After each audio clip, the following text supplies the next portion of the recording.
Bonjour à toutes et tous. Alors, nous vivons dans une époque loin d'être formidable, plutôt consternante et inquiétante. Figurez-vous que l'antifascisme, aujourd'hui, est devenu quelque chose de problématique. C'est ce que je vais essayer de déconstruire dans ce nouveau numéro d'Espace Politique. Clairement, là, on a affaire à quelque chose de plus que alarmant.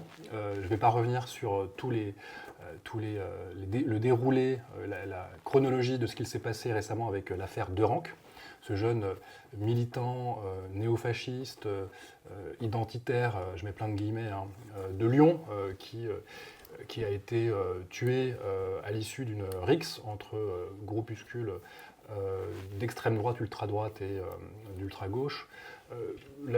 J'attends que la justice fasse son office, mais en attendant, sur la base de ce fait divers qui s'est passé donc à Lyon il y a quelques jours, on assiste à quelque chose de parfaitement scandaleux, c'est-à-dire l'accélération de la banalisation de l'extrême droite.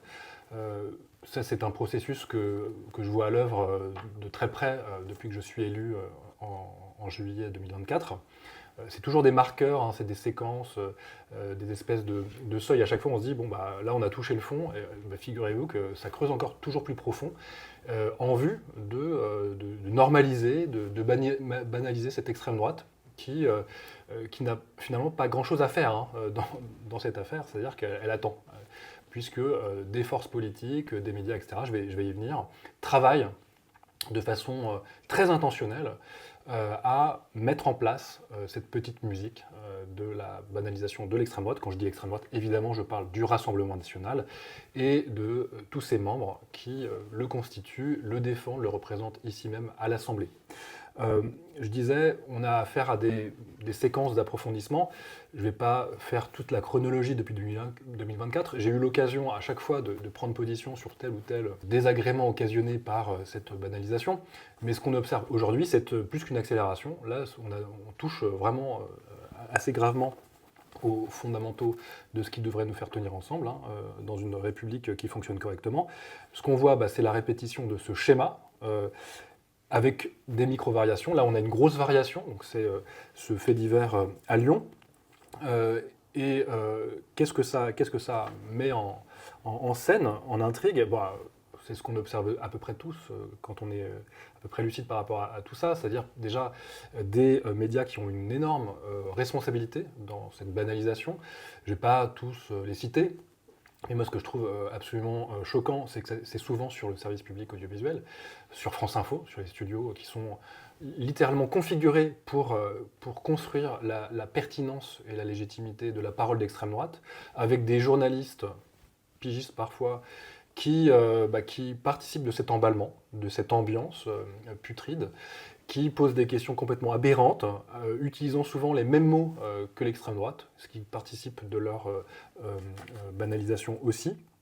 Donc des médias qui sont finalement au garde à vous, pas simplement donc la bolosphère hein, avec Europe 1, CNews, ce genre de médias dont vraiment le fond de commerce et la ligne de conduite est d'accélérer cette accession au pouvoir du Rassemblement national et tous ses alliés objectifs. Mais c'est aussi, ce qu'on voit aussi, c'est le champ politique hein, qui construit ça. Donc on a un champ politico-médiatique, tout ça a été parfaitement analysé. Je renvoie notamment à un très bon article d'Acrimed qui vient de sortir sur la normalisation du RN, mais aussi de façon corrélative, la délégitimation, l'accusation contre la France insoumise. Dans le champ politique, ce qu'on voit, bah, c'est une parole politique qui est franchement plus que problématique, qui est coupable. Je peux citer par exemple Aurore Berger, qui utilise les mots de Maurras, anti-France, pour caractériser le premier mouvement politique de gauche, la France insoumise. C'est quand même grave. Et c'est vraiment, là pour le coup, mettre une cible hein, dans notre dos. Et au même moment, enjoindre les députés du Rassemblement national, les responsables du Rassemblement national, les candidats aux élections municipales à faire barrage contre la France insoumise. Sous-entendu, il y aurait potentiellement des accords possibles avec le bloc central macroniste en voie de radicalisation sur la droite. Donc ça, c'est la parole d'Aurore Berger. Alors je ne vais pas en dire plus, parce que franchement, tout ce qu'elle dit est complètement aberrant, mais en tout cas, ça participe de la construction de l'ambiance. Je peux citer aussi, et là, franchement, moi, j'y croyais pas quand je l'ai vu, Madame Vassal, qui est candidate LR. LR, ça veut dire les Républicains, à Marseille, qui, dans un débat politique sur plateau BFM, dit de façon tout à fait pesée, assumée, en le redisant que ces valeurs, ce sont mérite, alors le mérite, quand c'est la droite qui en parle, ça fait toujours un peu sourire, mérite, travail, famille, patrie. Travail, famille, patrie. Alors tout le monde sur le plateau, évidemment, a eu les yeux écarquillés. Enfin, est-ce qu'elle l'a vraiment dit? Elle l'a vraiment dit. Et puis elle l'assume. C'est la grande devise du régime fasciste de Vichy, de Pétain, qui prenait l'antisémitisme d'État, les rafles de juifs, de tous les militants progressistes de gauche, communistes, etc. Donc là, on a affaire quand même à un moment où les républicains ne sont plus du tout républicains, sont limite anti-républicains, puisqu'ils assument la reprise de slogans fascistes, qui ont une sale histoire et qui a été maintes fois documentée par les historiens. Donc là, on est dans une bascule. C'est le moment où l'extrême droite devient tellement attractive, visiblement, qu'elle siphonne, et puis que les derniers républicains, entre guillemets, s'auto-siphonnent en allant vers le Rassemblement national. Donc ça, c'est deux paroles récentes, sur lesquelles il y a eu beaucoup d'agitation politique, de commentaires politiques, désarçonnés, mais en même temps, bon, ça s'accumule, et peut-être que dans 2-3 semaines, on aura oublié ces discours, mais qui seront posés sur la table et finalement rendront peut-être licites des références historiques extrêmement problématiques. Là, on a affaire clairement à des irresponsables ou des gens qui savent très bien ce qu'ils font. C'est-à-dire, ils ont calculé peut-être qu'avec des effets de seuil, etc., l'extrême droite arrivera quoi qu'il arrive au pouvoir, donc anticipe ce moment où il va falloir tout simplement, par conformisme, par calcul carriériste, aller dans le sens de plus que cette banalisation, de cet accès au pouvoir de l'extrême droite.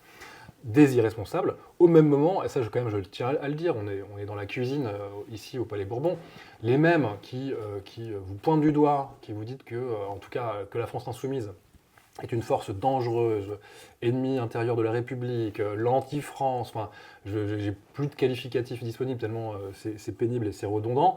Les mêmes qui disent ça, quand vous les retrouvez à la buvette, notamment des macronistes ou des gens de droite, ils vous diront mais toi c'est pas pareil, enfin on sait que vous travaillez, oui mais tu comprends, c'est le jeu politique. Ça c'est ce qu'on entend dans les coulisses du pouvoir. Ce qui, moi, en fait, n'étant pas un politique professionnel, me met en colère. Parce qu'on voit à quel point l'éthique de la conviction, de la responsabilité qui devrait nous animer toutes et tous en politique est une valeur, en tout cas une position, qui est aujourd'hui, disons, de moins en moins dominante. Et on a affaire à des gens qui jouent comme on joue au casino, de façon complètement, comment dirais-je, inconséquente, et cherchent juste à se sauver en imaginant qu'en tapant sur la France insoumise, ils pourront persévérer dans leur être déclinant. On voit bien que pour l'instant, les seuls qui résistent, de façon plus que conséquente dans l'hémicycle, avec encore quelques partenaires de gauche qui heureusement ne lâchent pas du nouveau Front populaire, pas tous, j'aurais pu parler de celles et ceux qui, à gauche au PS, en profitent pour taper sur la France insoumise, François Hollande, Jérôme Gage, là franchement c'est honteux, j'ai même pas envie d'en parler tellement c'est vraiment honteux. Dans ce moment-là, on a affaire donc à ces calculs politiques dans la Macronie déclinante, et je ne sais pas à quoi demain ressemblera s'agissant de cette force politique qui est en cours de décomposition, mais c'est inquiétant, et regardez la configuration de l'hémicycle dans un régime d'examen de texte normal, il n'y a plus personne au milieu, quoi. On ne sait plus où ils sont. Donc ça, c'est l'ambiance, et je voulais simplement faire un petit point là-dessus, parce que c'est ce que j'observe, parfois, je dois bien le dire, ça me rend un peu triste de voir qu'en fait la politique est en train de partir à volo. Néanmoins, en dehors de ce champ institutionnel que nous occupons, côté France Insoumise, pour faire vivre l'antifascisme, qui est pour nous plus qu'une boussole, hein, c'est une conduite d'évidence.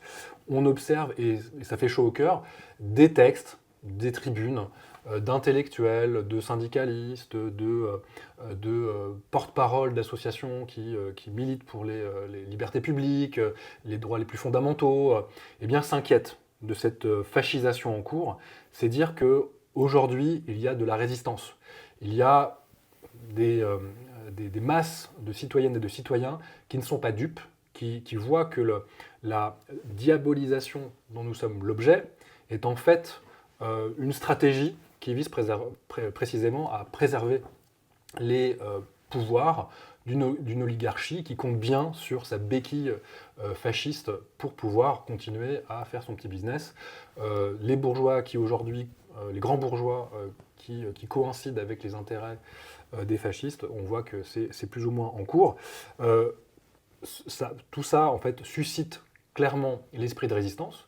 Moi, je suis, d'une certaine façon, comment dirais-je, rassuré et confiant, et voire même optimiste, de voir que c'est encore à l'œuvre.